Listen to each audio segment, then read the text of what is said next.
Hello people, welcome back into this channel, and in this video I would like to show to you the way how to disable the incoming calls on your iPhone. So the first thing you have to do now is just jump into the settings, and then you just need to click it.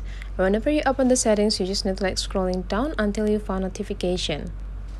You just need to click it, and now you just need to take a look on the notification style over here and just scrolling down until you found the phone. Okay, almost there.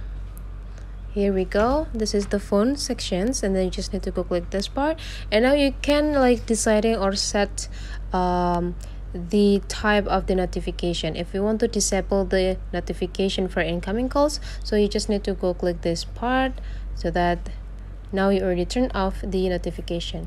You already disabling the notification of incoming calls from anyone into your iPhone. So that's the way how to disable the incoming calls notification on your phone. Hopefully this tutorial today is useful for you. So don't forget to leave some comment, like, and subscribe into this channel, and see you for the next video.